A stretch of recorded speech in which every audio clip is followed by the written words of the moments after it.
Fala pessoal, a paz do Senhor Jesus Cristo a todos vocês. Irmão Alexandre, estamos aqui através desta live para a gente continuar o nosso assunto sobre o nosso curso teológico. Estamos falando sobre a ética cristã. Está aqui o nosso material. Para quem interessar, pode entrar em contato com a gente aí no direct e pode ser nosso aluno online. Às segundas-feiras, nós estamos na Travessa Maria de Médicis, número 18, aqui na Fazenda da Juta. E se você não consegue vir, não tem problema. Você também pode estudar conosco na modalidade online, onde o livro ele é enviado lá para a tua casa, e lá da tua casa, cada mês tem uma matéria nova, e você estuda conosco através das redes sociais e através do grupo do WhatsApp, onde eu mando as aulas que são feitas para complementar a aula ao vivo. Então são duas opções aí: curso reconhecido pelas convenções para consagração de obreiros e um curso na modalidade livre para preparar você para servir melhor a Deus. Tudo bem? Hoje nós estamos então na lição de número 1 e vamos para aula de número 2, lição de número 1 e a aula de número 2. Na aula passada, a gente falou sobre a origem da ética. E nós comentamos a origem da ética dentro da ciência, da ética do ambiente bíblico, da ética dentro da arqueologia. Explicamos na última aula o que é a arqueologia. Aí falamos sobre na questão religiosa, a ética no Antigo Testamento e a ética nas diversas culturas bíblicas e finalmente a ética no círculo filosófico. Quero saudar na paz do Senhor todos que estão aí online, tudo bem? Irmão Paulo Vitor, paz do Senhor, pastor, Deus te abençoe, tá? Então hoje, para a gente dar continuidade nessa matéria, nessa questão sobre ética, nós vamos falar sobre a importância da ética. Pessoal, a ética ela é muito importante para nós que tanto que servimos a Deus, quanto as pessoas que não servem a Deus, que não são religiosas. Por quê? A ética é aquilo que vai fazer com que você respeite ou não o direito do teu próximo. Tudo isso faz parte da ética. Então, você pode agir com muita ética e você pode agir com pouca ética. Isso depende de cada um e daquilo que cada um tem assimilado dentro de sua vida. Parece que as coisas inanimadas, elas obedecem a um desígnio pré-estabelecido por Deus. É uma impressão, um comentário só, isso daqui. E a mesma coisa a gente vai verificar com mais clareza ainda nos seres vivos. Por quê? A criação, ela obedece a Deus de forma inconsciente, pelo instinto e pelas leis estabelecidas pelo Deus Criador. Mas o homem não. O homem, ele obedece ou desobedece a Deus de forma consciente. O que é forma consciente? O homem, ele é um ser racional, ele sabe o que ele está fazendo. Na última aula, a gente falou um pouco sobre Adão, para adentrar nessas questões, e você que não conseguiu participar, a nossa aula está aí no nosso Facebook, você pode assistir Ética Cristã, aula número 1, aula 1, primeira aula. Estamos agora, Ética Cristã, primeira lição e a aula 2. Da mesma forma que a gente tinha dito, Deus criou o homem dotado do quê? De senso de moralidade. Todos os seres humanos têm dentro deles o senso de moralidade. O que acontece com isso? O senso ético é uma própria provisão divina. Para quê? Para satisfazer a necessidade humana. Necessidade do quê? A necessidade que o homem tem para viver bem e para viver em harmonia com o seu próximo. Então o próprio Deus providenciou todas essas coisas para que o homem pudesse viver em harmonia. Posto isso, trazendo para o campo da filosofia, um filósofo chamado Aristóteles, que falamos um pouco dele também na última aula, ele dizia que o alvo da ética é a conduta ideal do homem, ou seja, a ética é a ciência que estuda a conduta ideal, e a conduta ideal do homem é ele fazer as coisas sempre para ajudar o seu próximo e para não prejudicar quem quer que seja. Isso é a essência do que nós chamamos de ética. Tudo bem até aqui, pessoal? Tudo bem? Então, baseada no desenvolvimento dessa virtude especial, porque essa virtude especial para Aristóteles era aquilo que fazia com que o homem pudesse obedecer às leis da ética e não prejudicar nunca nenhuma pessoa. E fazendo isso, segundo Aristóteles, o homem ele ia contribuir para o bem da sociedade. Quando a gente chegar lá na ética grega, um pouquinho mais para frente, a gente vai entrar na questão do Aristóteles. Tudo bem? Tudo bem. Posto essa primeira parte introdutória dessa segunda aula, a gente tem um tópico para trabalhar. Uma necessidade metafísica e espiritual. Metafísico, pessoal, é tudo aquilo que vai além do físico. Metafísico é tudo que vai além daquilo que nós vemos e apalpamos. Tudo bem? Tudo bem. O campo de atuação da ética, ele é muito grande e ele é muito extenso. Então, nós poderemos falar aqui sobre as abrangências que teria a ética. Porque a ética vai agir no mundo físico, no mundo metafísico, que é o espiritual, além do mundo físico, discutindo as questões da vida na atualidade, bem como a vida na eternidade. Só que a questão de discutir a vida na eternidade, baseado no senso de ética que o homem teve aqui, entra mais para o âmbito da religião, porque nós sabemos que no âmbito não religioso, nem todos acreditam em um Deus criador, nem todos acreditam em uma força maior, e o universo foi criado pelo acaso. Não é o nosso caso, que estudamos a ética cristã e partimos do pressuposto de que toda a ética é baseada nas escrituras sagradas, que é a palavra de Deus. Pessoal, posto isso, quando fala-se de ética, é causalidade, que significa algo que aconteceu, ou casualidade. Qual é a diferença dessas duas coisas? Estamos na questão da causa e do efeito. Para muitos filósofos, por exemplo, o mundo ele é um caos. O mundo é um caos. Para nós que cremos na Bíblia, o mundo, o grego é cosmos, ordem de beleza. Mas para muitos filósofos o mundo é um caos. Por quê? Para eles, o mundo ele existiu e segue o seu curso fatalista, por um acaso. Ou seja, uma causalidade. Tudo bem? Só que no ponto de vista daquele que crê em Deus, o mundo ele nem é um caos e nem segue o seu curso de forma aleatória.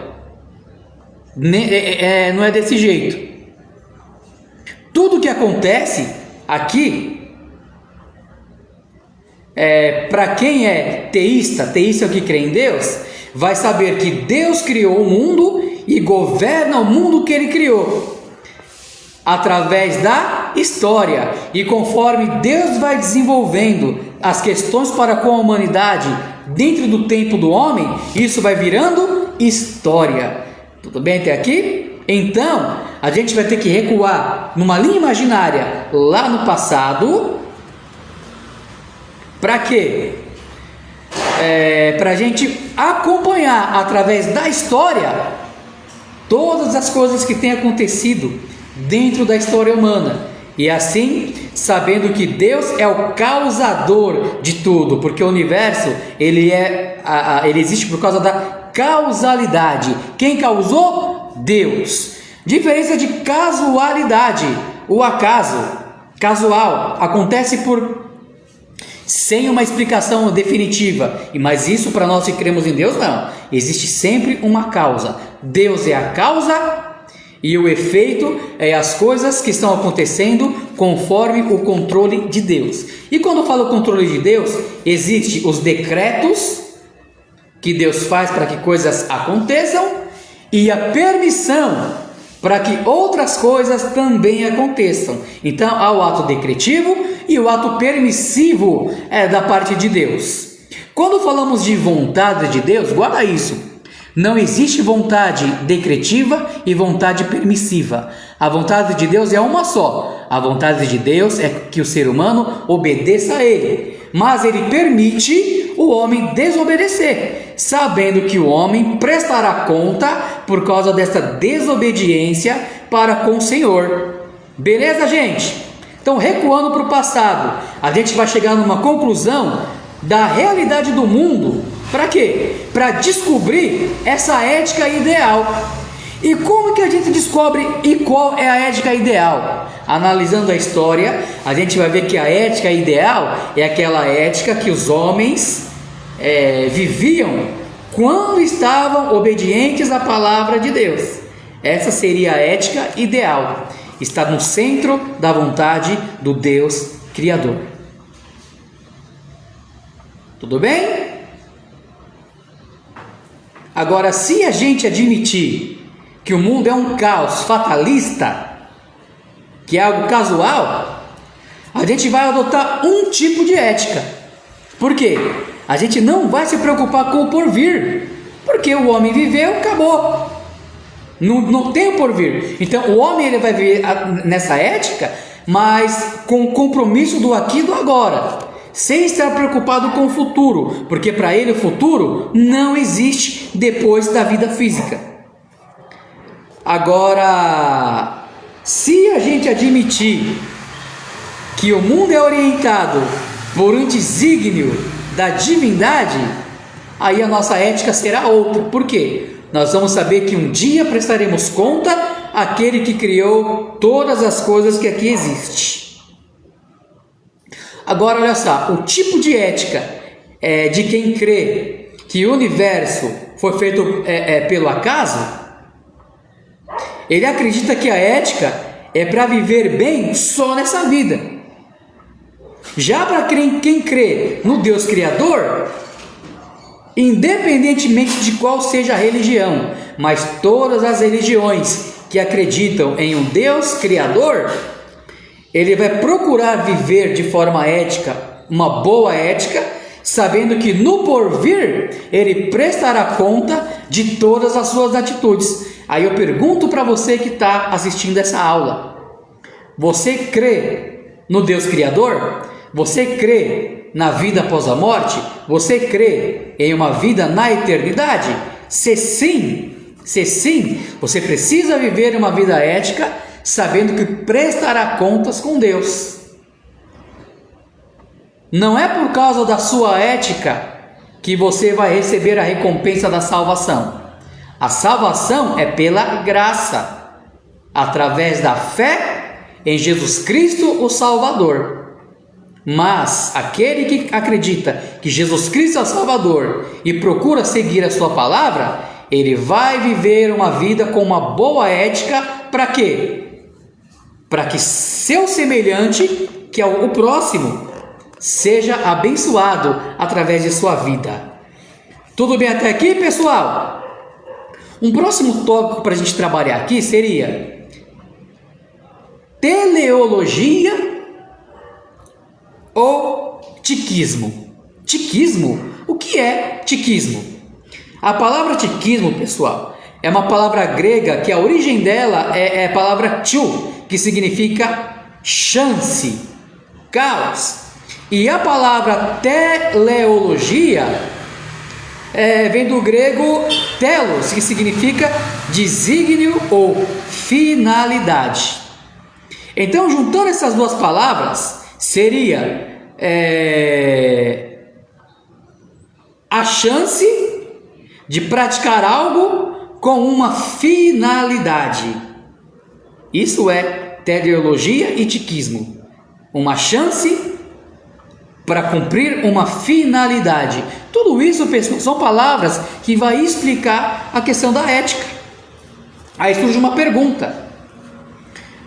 As coisas acontecem por mero acaso, como ensina o tiquismo, que o tiquismo significa também caos. Ou o desígnio divino é que toma conta, como ensina a teleologia, que é os que acreditam em Deus. Qual dessas duas coisas? Diante dessa pergunta, são várias e várias opiniões, inclusive a sua e inclusive a minha. Essas opiniões, elas vão se dividir. Por exemplo, isso é uma questão muito mais filosófica para a gente estar trabalhando. O que acontece então? A gente tem que se posicionar a favor do caos, o tiquismo, ou do desígnio divino, a teleologia. Agora, precisa exatamente fazer isso, crer ou no acaso ou em Deus, para construir a nossa ética? Então, de uma forma assim simplória, a ética vai depender da religião? Vamos pensar, estudo é para a gente pensar. Irmão James Lucas Vaz da Cruz, Deus te abençoe, meu irmão. Deus te abençoe. Então o que acontece? Um homem chamado Immanuel Kant. Quem que foi Immanuel Kant? Ele foi um filósofo que viveu ali de 1772 até 1804. O que ele dizia? Ele dizia que o tiquismo deveria ser rejeitado. Um filósofo, hein? O tiquismo deveria ser rejeitado. Ou seja, ele cria em Deus.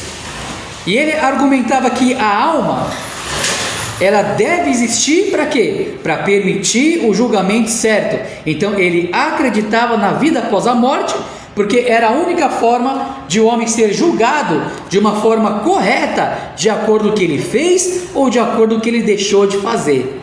Vocês estão entendendo aí, pessoal? Tranquilo? Essa matéria ela é um pouco complicada de se entender, mas estamos fazendo o possível para conseguir desenvolver o tema. Beleza, gente? Então ele vai dizer: por isso, Deus ele deve existir para recompensar o que agiu com boa ética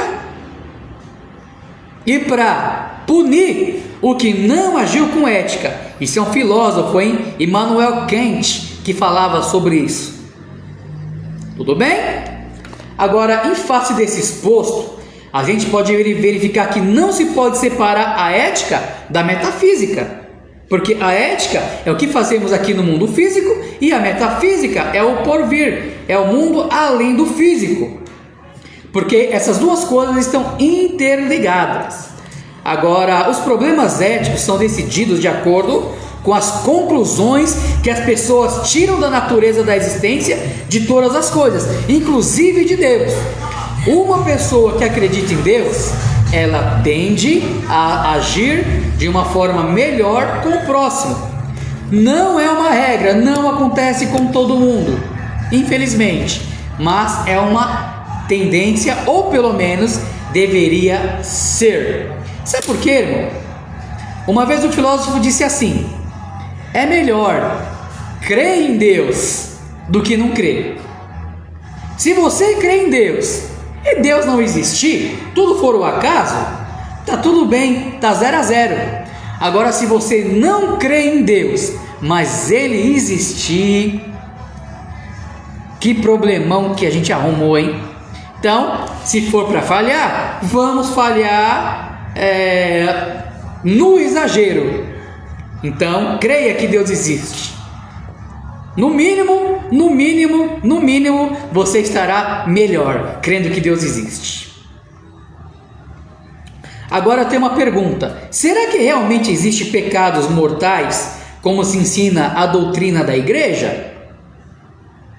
O ódio, a prostituição, a cobiça, a inveja, a vingança, a sensualidade, tudo isso realmente é imoral, como declara a igreja, os seguidores de Cristo? A doutrina da igreja sobre o pecado, ela realmente é importante? Tem autoridade para falar sobre essas coisas? Ou não? Tudo não passa de um acaso e viva como você quiser e não tem que prestar conta com ninguém. O que você acha? Depois você escreve para mim nos comentários. Quando fala de ética, pessoal, a gente tem que entender que além dessa necessidade metafísica e espiritual, pastor Elias Crossi, paz do Senhor, mestre, já trabalhamos durante muitos anos com o núcleo aqui do pastor Elias Crossi, 2013, 2014, 2015, 2012, lá com o Instituto Bíblico Pentecoste. A gente ia lá em Diadema buscar o material e trazia para dar aula para o pessoal, curso básico e o curso médio. Deus te abençoe, tá, pastor Elias?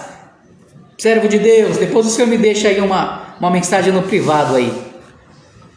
Conheci o pastor Elias Crossi, que ia lá, né, na sede ali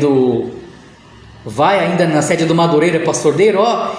Olha para vocês verem, pessoal. Acompanhe o pastor Elias Crossi. Você que está na live aí, você que vai assistir depois através das redes sociais o nosso curso. Segue o Facebook do pastor Elias Crossi.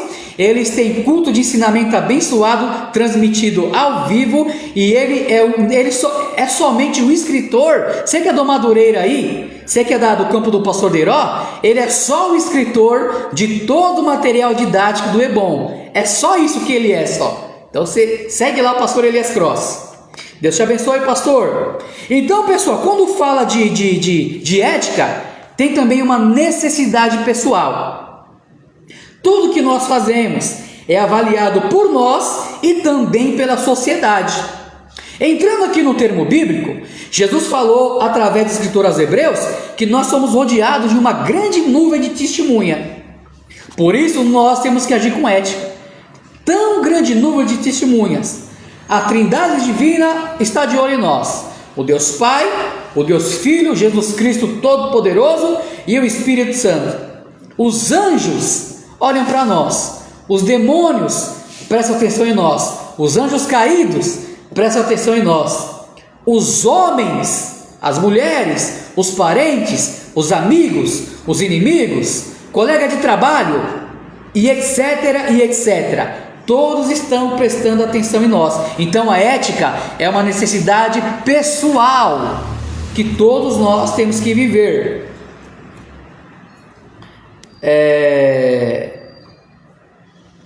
Tudo que fazemos então é avaliado. A gente sabe quando somos irreverentes ou quando somos reverentes. A gente sabe quando nossa atitude causou bem ou causou mal. A gente sabe, porque Deus colocou um dispositivo no ser humano chamado o senso, e ele tem esse bom senso que ele pode se autoanalisar. Tranquilo até aqui? Então a gente julga os nossos atos e a gente pode concluir por nós mesmos se estamos agindo de forma certa ou de forma errada, de forma agindo bem ou agindo mal. A gente sabe, a não ser quando entra naquele estado de apostasia definitiva e o homem ele já tem a sua mente cauterizada, como disse o apóstolo Paulo. A mente algo cauterizado é quando se faz aquele processo de queimar até morrer aquele pedaço de carne, e aí aquele pedaço de carne morreu, cauterizou, não se sente mais nada. A não ser que a pessoa esteja com a mente cauterizada, uma pessoa que age com todas as suas faculdades, ela vai saber se ela está fazendo bem ou mal, seja religiosa ou não. Tudo bem? Então a prática da ética, ela vai começar conosco, enquanto cidadão. E o que nós fazemos enquanto cidadão vai se estender por toda a sociedade. Começa com o chefe de família e se estende para todos os seus filhos e esposas, etc. Começa com o pastor e se estende para toda a congregação, porque a igreja é um espelho do pastor. Começa com o empresário, com o encarregado, e vai se espelhar lá nos funcionários que estão ali subordinados a esse empresário. Então vocês viram como a ética ela é muito importante na vida do homem, porque aquilo que você faz, aquilo que eu faço individualmente, vai influenciar de forma coletiva todos que estão em nosso redor. Começa com os governantes e vai se estender para todos os governados. Você quer um exemplo aqui? Tratando ali do povo de Israel. Todas as vezes que tinha um rei temente a Deus, o povo era inclinado a também buscar a Deus. A gente vai ver isso lá no tempo de Josafá, que todo o povo se arrependeu junto com o rei e todos jejuaram, até os animais. A gente também vai ver que quando a liderança ela não age de forma ética, não estou nem falando de forma cristã, religiosa, etc. Estou falando de ética, só estou falando de ética. Cristianismo, vamos entrar mais na frente. Não age de forma ética, todos os seus subordinados também não agem de forma ética. Quer saber uma coisa aqui? As escrituras vão dizer que lá no tempo dos juízes, cada um vivia conforme achava que tinha que viver. Então existem coisas horrendas, horríveis, relatadas no livro dos juízes, porque cada um fazia a sua própria lei. E toda liberdade sem limite se torna em libertinagem que acaba com o homem. O homem nasceu para ter limite, e o nosso limite é a palavra de Deus. Falando um pouquinho aqui de filosofia, pessoal, a gente vai ver que Platão, que foi um filósofo grego, ele dizia que o problema ético é aquela tensão entre o que é ideal e a conduta defeituosa. O ideal era agir 100% de forma ética, mas a conduta era defeituosa porque o homem ele tinha problema para conseguir chegar no ideal. Embora Platão não falasse sobre isso, nós que conhecemos as escrituras, nós sabemos que a conduta do homem é defeituosa porque nós nascemos de Adão. Adão transmitiu o pecado original. Isso na matéria de soteriologia a gente estuda isso. Adão como o representante federativo da humanidade. A matriz já estava quebrada, então nascemos todos nós com defeito. Mas Jesus Cristo, o segundo Adão, ele veio consertar, aleluia, todas as cópias que estavam quebradas. E em Cristo o homem nasce de novo, se torna uma nova criatura, é habitado pelo Espírito Santo e ele tem a possibilidade de viver uma ética saudável diante de Deus e diante dos homens. Aleluia. Continuando aqui dentro dessa filosofia, o Aristóteles, ele vai dizer que para todas as instituições humanas, ensino, política, Estado e as outras mais, são ramos da ética. Por quê? Porque todas têm alguma coisa a ver com a atuação do homem dentro da sociedade. Então, para Aristóteles, tudo que o homem estava envolvido tem que ter ética, porque individualmente a atitude do homem ela vai ecoar dentro do coletivo, dentro de todos que estão ao redor daquele indivíduo. Então nunca se esqueça, a sua atitude individual ela vai se espalhar coletivamente entre aqueles que estão ao seu redor. Então temos que tomar muito cuidado com essas questões. Tudo bem, meus irmãos? Tudo bem, minhas irmãs? Vamos continuar aqui então.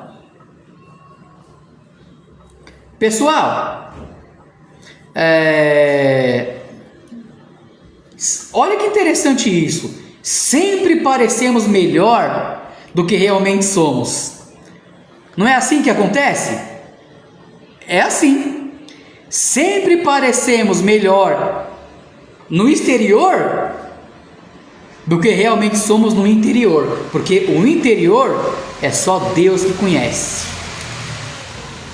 Aleluia. Só Deus que sabe. Só Deus que sabe o profundo e o oculto de todas as coisas. Tudo bem até aqui? Agora, aquilo que o Aristóteles falava, né? Que por fora somos melhores do que somos por dentro. Com o crescimento da psicologia, estamos vendo que o Aristóteles, ele tinha razão.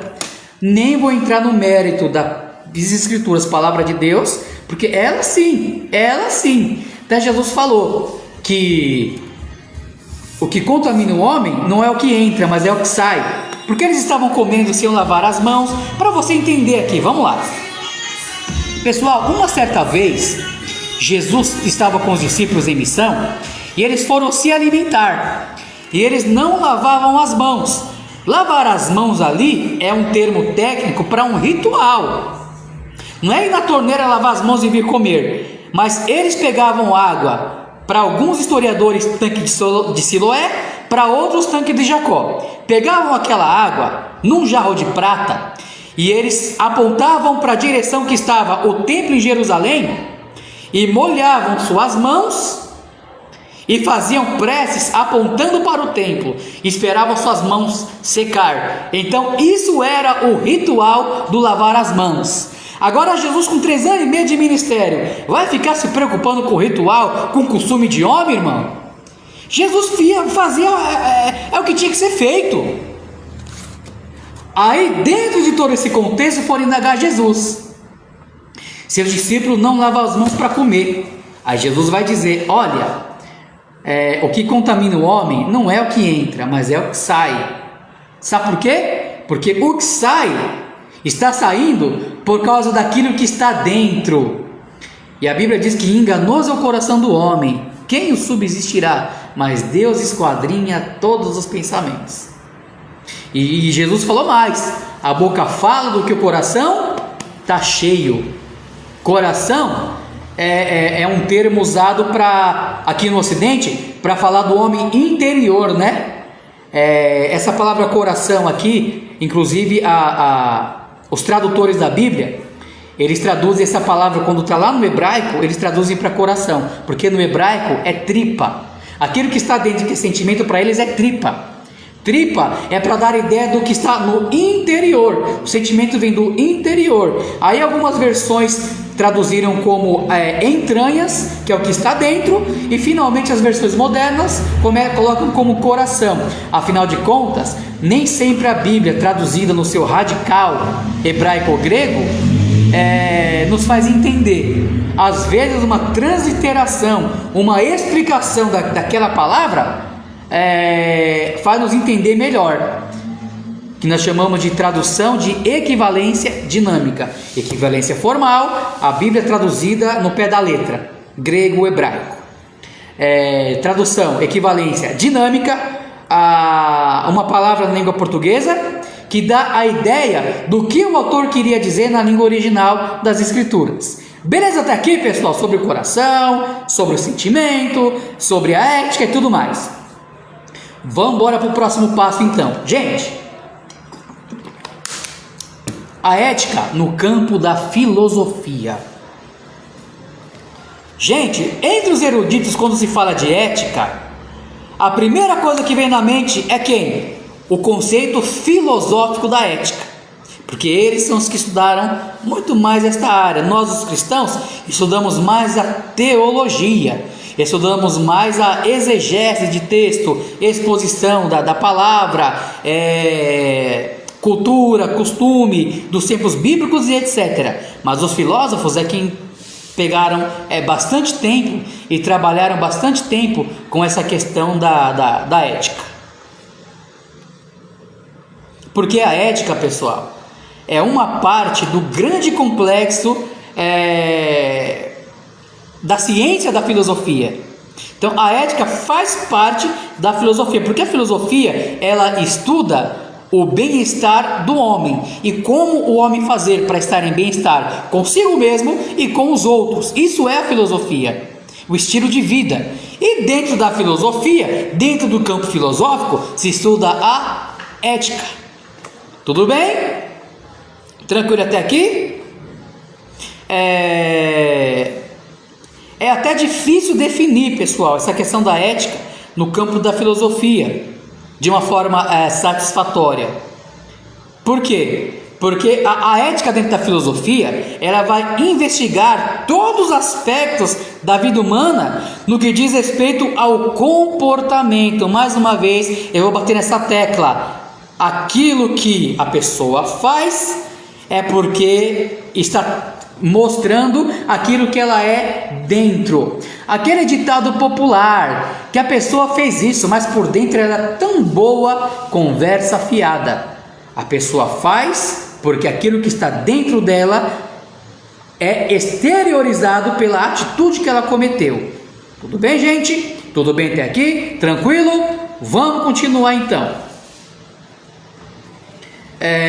Pessoal,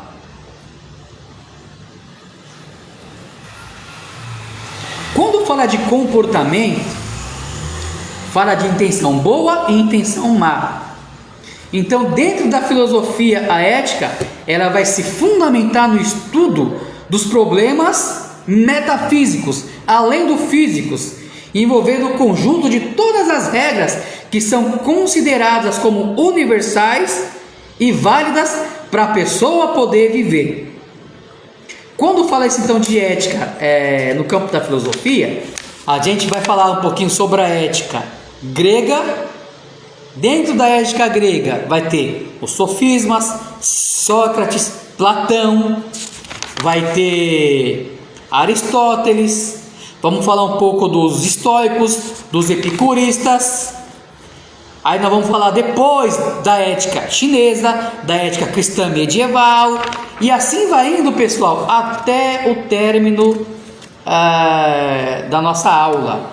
Lembrando vocês que a lição de número 1, ela nunca é feita em um take só, senão fica muito tempo de estudo e acaba se tornando cansativo. Então nós vamos soltando as aulas, mais ou menos 1 hora de aula, 1h30 de aula quando é aula presencial de segunda-feira. Então nós temos aula presencial na segunda-feira e no decorrer da semana nós vamos soltando aquilo que faltou falar na aula presencial, porque afinal de contas, lá na sede da escola do curso teológico da CETAD, são 4 horas para falar de cada aula. Nos núcleos teológicos, infelizmente, porque o tempo não é viável para isso, é de 1h30 a 2 horas para falar sobre esse mesmo assunto. Então, cada lição a gente tem em torno aí de 4 a 6 horas. Só que essas 4 a 6 horas de cada lição são diluídas nos vídeos que nós vamos soltando aos poucos e depois juntar tudo e vira um só. Lembrando que a aula da teologia, nós não soltamos ela no nosso canal do YouTube. Depois vocês procuram lá Super Xande no YouTube, Teologia Pentecostal. Lá eu faço videoaulas falando de teologia, falando de doutrina, falando de vários assuntos do mundo bíblico, só que não do curso da CETAD, porque o curso da CETAD já tem um canal específico para soltar as videoaulas, para que o aluno matriculado ele assista no YouTube pela plataforma da escola.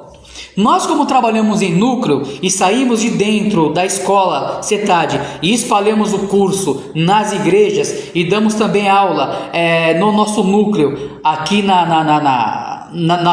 no nosso salão que nós temos aqui, que usamos o espaço como escola teológica, e na igreja também, e nos núcleos que abrimos nas igrejas. Então, o que falta, a gente ministra nas videoaulas, que é de em torno de 4 a 6 aulas por lição. Então, tem que ter paciência, não pode ter pressa, por quê? Senão a gente não consegue bater, pessoal, uma matéria por mês.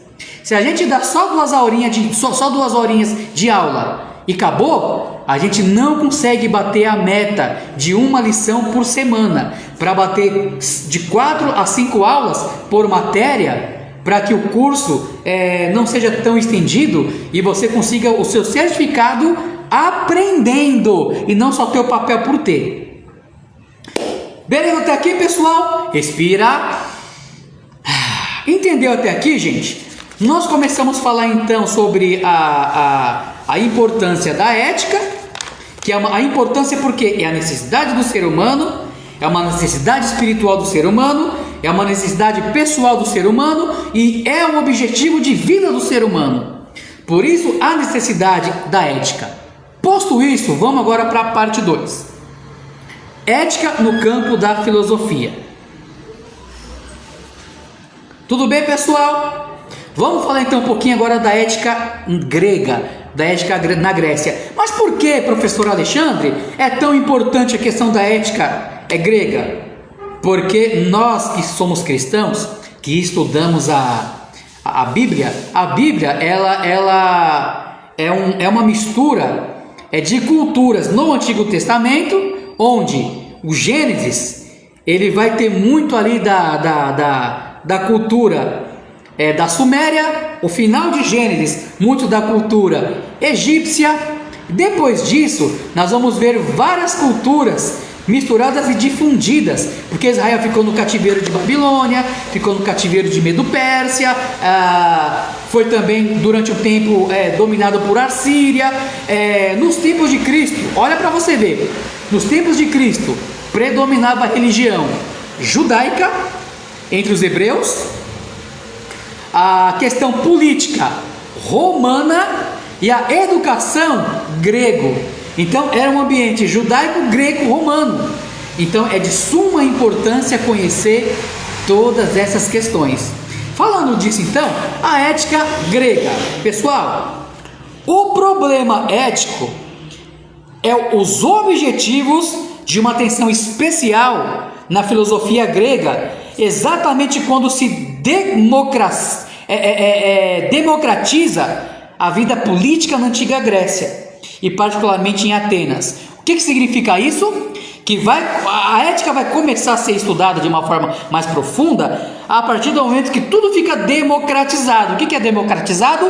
Manda conforme a maioria. E quando isso começou a fazer parte da antiga Grécia, ainda mais lá em Atenas, o estudo da filosofia começou a ficar abrangente para entender o que estava por trás das atitudes dos homens. Irmã Dionísia Pedrosa, paz do Senhor, irmã, Deus abençoe você, tuas filhas, viu? E que já estão, duas moçonas já, teu netinho que está grandão, eu acompanho sempre, viu? Então, continuando aqui então, pessoal, olha só, a Mariana, que eu chamo ela de Pequena Mari, e a Marcela. Gente, o naturalismo filosófico é uma área da filosofia, tá? O naturalismo filosófico, lá do primeiro período, qual que é o primeiro período? O período pré-socrático. É as pessoas que vieram antes de Sócrates. Beleza? Beleza? Então esse naturalismo filosófico antes de Sócrates, ele vai suceder de uma preocupação com os problemas do homem e, sobretudo, com o problema político e moral. Por quê? Quem faz a política é o homem. Moralmente o homem, não ético, a política vai por água abaixo. Isso explica mais ou menos por que o mundo, em todas as suas áreas, em todas as suas formas de política, nunca melhora, só piora. Porque os homens não buscam uma ética partindo do princípio de Cristo. Cristo precisa transformar a vida da pessoa através do Espírito Santo para que essa pessoa haja com a ética divina sobre as questões da política. Você está entendendo aí, gente? O que acontece então? As novas condições que se apresentam no ano 500 a.C., que vai incluir a democracia na Grécia, vai acarretar em quê? Vai acarretar que muitas cidades gregas, principalmente Atenas, exatamente com o triunfo da democracia escravista sobre o domínio da velha aristocracia, com a democratização da vida política, com a criação de novas instituições que fazia as eleições e com o desenvolvimento de uma intensa vida pública, tudo isso fez o quê? Deu origem à filosofia política e moral. As ideias de Sócrates, de Platão, de Aristóteles, nesse campo, estão relacionadas com a existência de uma comunidade democrática limitada e local. Ou seja, tudo isso é local e limitado. Que dentro da filosofia eles vão chamar de quê? O estado, cidade ou a polis. Ao passo que a filosofia dos estoicos e dos epicuristas, que lá na frente vamos estudar sobre isso, surge quando esse tipo de organização social, que é a organização limitada e local dos gregos, ela cai por terra. Aí, esse tipo de organização social ele caduca, e a relação entre o indivíduo com o todo, que é a comunidade, vai se apresentar agora em outros termos. Só para a gente entender aqui, pessoal, a aristocracia é quando o domínio é feito por uma classe de pessoas privilegiadas, chamadas de pessoas nobres, que recebe um título de nobreza, que também pode ser chamado de fidalgo. Tudo bem? Que é aquele que ganhou os títulos para poder governar, e não alguém de uma forma democrática, que governa porque a maioria votou. Tudo bem até aqui, pessoal? Tranquilo? Eu até anotei aqui o dicionário Aurélio, que a gente ia abrir para falar um pouquinho sobre a aristocracia e sobre os vassalos. Mas você está com o Aurélio, se você tiver o dicionário Aurélio aí, teólogo também tem o dicionário Aurélio e tem o dicionário bíblico. Tem que ter as duas coisas. Então o que acontece? Depois você vê lá no dicionário Aurélio sobre os estoicos, lá na página 320, e sobre os epicureus, lá na página 296. Você quer ver só? Aqui na página 320, eu vou abrir aqui para você ler. Tem gente que esconde, né, irmão? O material que está lendo, a colinha que está fazendo. Eu não escondo nada, irmão. Está aqui, ó. O dicionário está aqui, o livro base está aqui. E a gente vai lendo o material, explicando o material, trazendo entendimento do material. Porque quando a gente prega, a gente não usa a Bíblia, a gente não tem que ler a Bíblia para pregar. E por que quando está dando aula não tem que ler o livro para ensinar o assunto do livro? Quem tem o livro em mãos, ele quer que o professor dita o que está no livro. Senão não precisa de livro. Então vamos lá.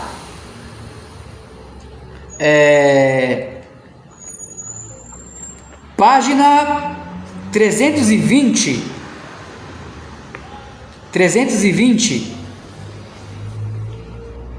Eu achei aqui, vamos ler.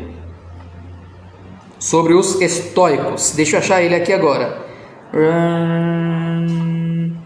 Vendo estoicismo. O que é estoicismo? Está aqui, ó.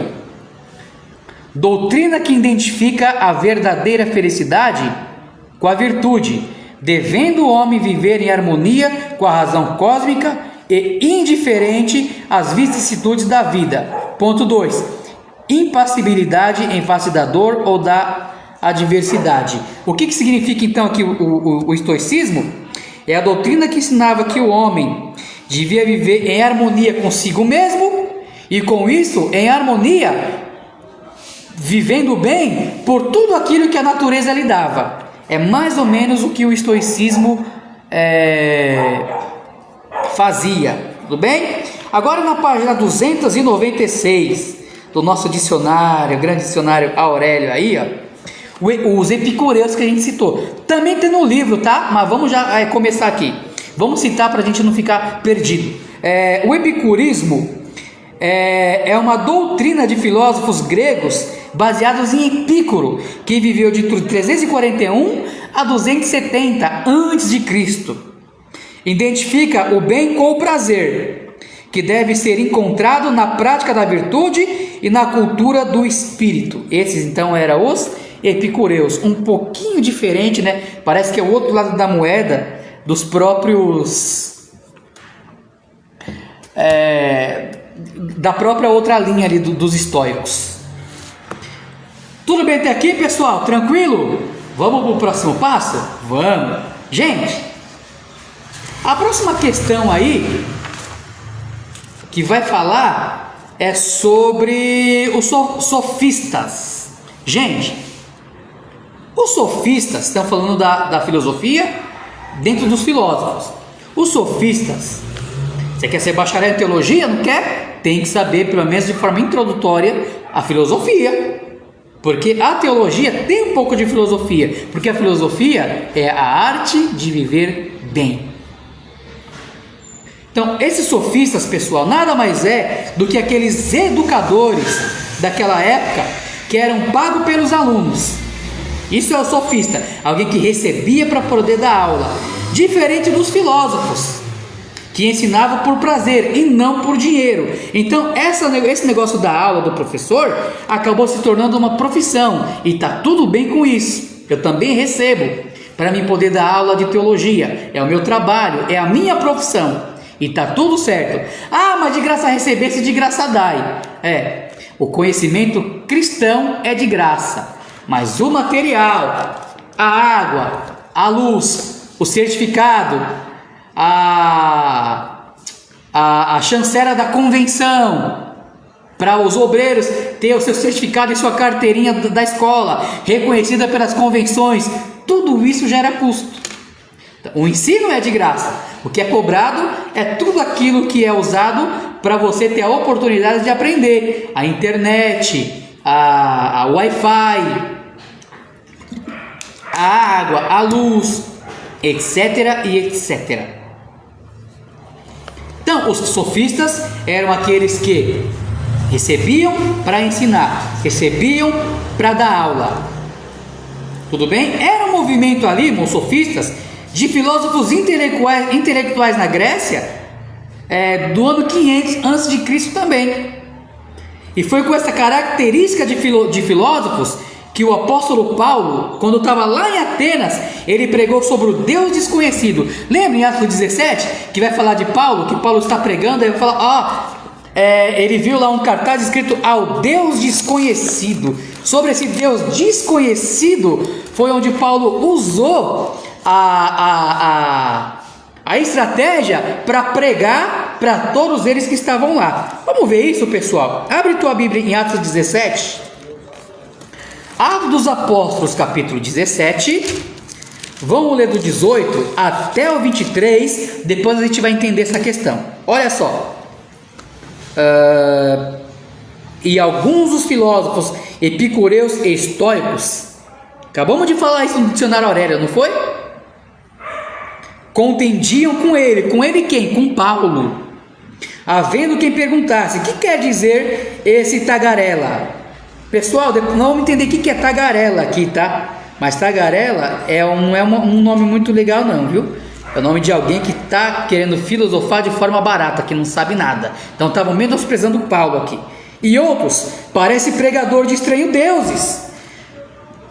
Aí o escritor aqui, que é o Lucas, vai dizer: pois pregava a Jesus e a ressurreição. Quando você lê a Bíblia, pessoal, você tem que ler, você tem que entender o que o narrador está dizendo sobre um acontecimento ou sobre um personagem, e quando esse personagem está falando alguma coisa. Isso é muito importante, igual nós ensinamos na aula passada, né? Ninguém subiu ao céu senão que o do céu desceu, o Filho do Homem que está no céu. Jesus não estava no céu. João escreveu as palavras de Jesus ali na pregação, e foi João que completou: o Filho do Homem que está no céu. Por quê? Quando João escreveu, Jesus já tinha ascendido. Então é muito importante conhecer quando é o narrador, quando é o personagem. Tudo bem, pessoal? Vamos continuar aqui. Então, tomando consigo, o levaram ao Areópago, dizendo: poderemos saber que nova doutrina é essa que ensina? Falando para Paulo, na Grécia, lá no lugar que tinha vários deuses. Posto que nos trazes aos ouvidos coisas estranhas, Estranhos aqui porque eles nunca tinham ouvido falar de Jesus, de salvação, de vida eterna, de ressurreição, de reino messiânico. Os gregos não conheciam nada disso. Aí, versículo 21. Pois todos os de Atenas e os estrangeiros, residentes de outra coisa, não cuidavam senão dizer ouvir as últimas novidades. Então Paulo, levantando-se no meio do Areópago, disse: Senhores atenienses, em tudo vos vejo acentuadamente religiosos. Religioso não necessariamente significa que está na religião correta. A verdadeira religião significa você se religar com Deus. E Tiago vai dizer que é lembrar dos necessitados e ajudar as viúvas, os órfãos e etc. Pegar uma bíbliazinha por debaixo do braço e ir pro culto, dá glória a Deus, mas alguém aperta a tua campainha, você não tem coragem nem de dar um prato de comida. Isso você está perdendo seu tempo. Mas vamos embora aqui. Porque passando e observando os objetos do vosso culto, encontrei também um altar que está escrito: ao Deus desconhecido. Gente, olha como é que a estratégia que Paulo vai usar. Ele viu o nome lá, ao Deus desconhecido, é aqui, deixa para mim pregar Jesus, para mim pregar o Deus que fez os céus e a terra. Oh glória! Pois esse que adorais sem conhecer é precisamente aquele que eu vos anuncio, o Deus que fez o mundo e tudo que nele há, sendo ele Senhor dos céus e da terra, não habita em templo feito por mão de homens, nem é servido por mão humana, como se de alguma coisa precisasse, pois ele mesmo é quem a todos dá a vida e a respiração e a tudo mais. Aí Paulo vai ensinar a doutrina para eles aqui, De um só fez toda a raça humana. Esse um é Adão, tá, gente? Para habitar sobre toda a face da terra, havendo fixado os tempos previamente estabelecidos e os limites da sua habitação. Agora que Paulo ensinou quem é o Deus desconhecido, que é o que fez os céus e a terra, e que todos viemos de um homem só, que é Adão, depois que Paulo ensina a essência da palavra, o que ele vai dizer para eles agora? Para buscarem a Deus, se porventura tateando o possam achar, bem que não está longe de cada um de vós, pois nele vivemos e nos movemos e existimos, como alguns de vossos poetas têm dito, porque dele também somos gerações. Esse nele nos movemos e existimos, pessoal, é que Deus é aquele causador da vida em nós. Deus decretou as coisas virem à existência, Deus permitiu o homem viver e inclusive ter as suas próprias atitudes. Isso é o livre-arbítrio. Deus deu isso para o homem, ele permitiu. Amém, gente? Agora, voltando um pouquinho para a gente entender esse Atos dos Apóstolos aqui, que a gente leu, a filosofia dos epicureus, ela ensinava que o objetivo principal do ser humano era evitar a dor. Epicureu. Os epicureus, eles eram então materialistas. Eles não negavam a existência de Deus, mas acreditavam que Deus não se envolvia nas questões humanas. Eles, os epicureus, acreditavam que quando uma pessoa morria, seu corpo e sua alma se desintegravam. Essa aqui é a filosofia dos epicureus, e você viu que Paulo acabou com a doutrina deles e ensinou a doutrina bíblica, né? Do Deus criador e do homem de vida após a morte. Tá tudo aqui. A filosofia dos estoicos ensinava, que já Epicuro agora os estoicos, eles ensinavam o autodomínio, uma espécie de domínio próprio. Só que sem Deus, irmão, sem Jesus Cristo no coração, sem o Espírito Santo, o homem não vai conseguir. Ele consegue por um tempo. Sabe por quê? A religião, ela acostuma o homem viver com algumas atitudes, mas depois ele cai de novo, porque a religião não transforma, ela só deforma. Agora Jesus Cristo não, ele transforma o homem em nova criatura, que não o exime de pecados, mas ele melhora muito. E o justo é como a aurora, ele vai iluminando, iluminando, iluminando, até chegar o dia perfeito. O dia perfeito será no arrebatamento da igreja. Beleza? Glória a Deus. Voltando aqui agora então para os estoicos, eles diziam que o objetivo na vida era alcançar um lugar de indiferença ao prazer ou à dor. A pessoa sabia viver tanto com um como com o outro. Tem aqui uma pequena pincelada de ideia bíblica, né? Até porque Paulo conhecia de filosofia. Aí Paulo vai dizer lá na carta aos Filipenses: posso todas as coisas naquele que me fortalece. Esse posso todas as coisas naquele que me fortalece, essas igrejas de campanha de vitória doidada aí, isola o versículo e diz que você pode tudo, você pode ter a montanha, você pode ter o seu desejo realizado, você pode. Mas a Bíblia não fala que você pode. A Bíblia fala que toda a vontade de Deus na sua vida, Ele faz. E se sua vontade, por um acaso, for também igual à vontade de Deus, vai realizar. E você que tem o Espírito Santo dentro de você, você vai dar lugar para Deus e vai se alinhar a sua vontade com a vontade do Senhor. Isso é servir a Deus. Paulo vai dizer lá então: posso todas as coisas naquele que me fortalece. O que Paulo estava dizendo é assim: eu sei viver na bonança, como também sei viver na provação.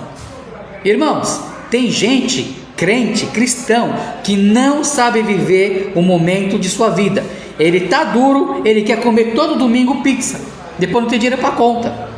Já tem cristão que está bem, está na bênção, está bem empregado, está ganhando bem, está prosperando, não tem coragem de comprar uma pizza no fim de semana, não tem coragem de levar o filho no parquinho, e nem a esposa para assistir um filme, também não sabe viver. Paulo está dizendo que ele sabia viver tanto na bonança quanto na prova. Ele podia todas as coisas que é viver na dificuldade ou viver na bonança em Cristo Jesus. Tudo bem, pessoal? Beleza até aqui? Vamos terminar essa questão então, para a gente encerrar a aula de hoje, que já deu 1 hora de aula. Já tá bom, né? Mas vamos lá então. Os estoicos ensinavam o autodomínio, que o objetivo da vida era ser indiferente, tanto ao prazer quanto à dor, ou seja, tanto faz, e sabia viver. Lembra que eu falei para vocês do tagarela, que eles citaram Paulo lá? A palavra tagarela é a ideia de catador de sementes. Na época de Paulo, ser chamado de tagarela era aquela pessoa que ela nunca tinha uma opinião própria, ela ficava catando opiniões de todos, e aí depois ela saía espalhando essas ideias, essas opiniões. Ela nunca tinha uma opinião formada, mas ela espalhava o que era só um papagaio, um gravador que só transmitia dos outros. Então isso era chamado de tagarela. Não tinha opinião própria, não tinha pensamento próprio, só sabia prescrever aquilo que os outros escreviam ou diziam. Ele dele mesmo não tinha opinião própria. Isso é tagarela, catador de sementes. E alguns filósofos vai considerar Paulo um filósofo amador, um catador de semente, aquele que só sabe replicar o que ouviu dos outros. Sim, como é que está a minha vida e a sua, hein? Ih, rapaz, agora, será que somos tagarela? Ficamos catando semente, ou seja, só a sabedoria dos outros e ficamos espalhando, e às vezes quer dizer que é a nossa ainda? Eita Deus, fala Jeová. Tudo bem até aqui, pessoal? Então vamos terminar esse ponto para a gente terminar a nossa aula desta quarta-feira. Tudo bem, gente? Vamos lá então. Deixa eu voltar aqui terminar com os sofistas aqui, pessoal. Então esse termo sofista, voltando no sofismo, esse termo sofista que desde Platão e o próprio Aristóteles toma um sentido pejorativo, porque eles eram mal vistos porque cobrava para dar aula. Por isso que era pejorativo. Ele significa no original mestre ou sábio. Olha que interessante, como se deturpa a palavra conforme vai passando o tempo. Por isso temos que estudar a palavra com o significado dela para os tempos bíblicos e não com o significado para hoje. Por exemplo, você pega lá a palavra vaidade de vaidade, tudo é vaidade. Quantas e quantas décadas se ensinou que o crente não podia ficar bonito, comprar uma roupa bela, a irmã não podia se embelezar, fazer um penteado diferente no cabelo, em nome dessa passagem que falava que era vaidade, hein? Só que a vaidade lá no hebraico, no tempo do Salomão, não é nada disso, de querer ser bonito ao extremo. A palavra ali significa buscar as coisas vãs. Qual que era a ideia de Salomão? Tudo que Deus não está é vazio, é em vão, é vaidade. Então essa é a ideia de vaidade no termo do Antigo Testamento: buscar as coisas vazias deste mundo, dos quais Deus não está lá. Tudo bem, pessoal? Então vamos continuar aqui. O sofista, ele vai reagir contra o saber a respeito do mundo, porque considera esse mundo estéril e se sente atraído especialmente por um saber a respeito do homem. Então o sofista, ele quer entender os mistérios internos do ser humano. Tudo bem? Mas ele não ambiciona um conhecimento gratuito e especulativo, mas um conhecimento prático, tendente a influir na vida pública. Por essa razão, olha aqui isso aqui, hein? Por essa razão, os sofistas se transformaram em mestres e ensinaram principalmente a arte da retórica, a arte do convencimento, a arte da persuasão. Ou seja, o que nós estudamos na teologia como homilética, a arte de pregar, vem lá dos sofistas, que ensinavam com maestria. Vocês entenderam, gente? Numa sociedade em que o cidadão intervém ativamente, é muito importante ter essa oratória para saber se sobressair. Inclusive, na área que nós trabalhamos, eu e você que servimos a Deus, que precisa da oratória, tem que saber falar bem e ser desenrolado, desenvolto, eloquente, para que as pessoas entendam a palavra de Deus. Beleza, gente? Tranquilo até aqui? Então vamos lá. Essa arte então de persuadir, que vem dos sofistas, que é convencer através dos argumentos, é desenvolvida e transmitida, pondo em dúvida não só a tradição, mas a existência de verdades e normas que universalmente eram tidas como válidas. Não existe nem verdade e nem existe erro. E as normas, por serem humanas, são transitórias. É isso que o sofista ensinava. Diferente de nós que servimos a Deus, né? Completamente diferente. Teve um homem chamado Protágoras, que ele foi filósofo também, que viveu lá para o ano 481 a.C., ele nasceu. Ele vai cair no relativismo, ou o que podemos chamar também de subjetivismo. Por quê? Tudo é relativo ao sujeito, ao homem, medida de todas as coisas. E um outro filósofo também chamado Górgias, que é Górgias, na verdade eu escrevi errado aqui, Górgias, que era lá de Leontinos, que é um filósofo italiano que viveu mais ou menos 485 a 380 a.C. Todos esses nomes, pessoal, que é estranho nesse primeiro momento, são muito conhecidos na filosofia, tá? Então o Górgias, ele vai sustentar que é impossível saber o que existe realmente e o que não existe realmente. Pessoal, amém até aqui? Tudo certo? Tudo tranquilo? Vamos encerrar então esta aula número 1 e a parte de número 2. Deus abençoe todos vocês que estiveram nos acompanhando aqui e até a próxima.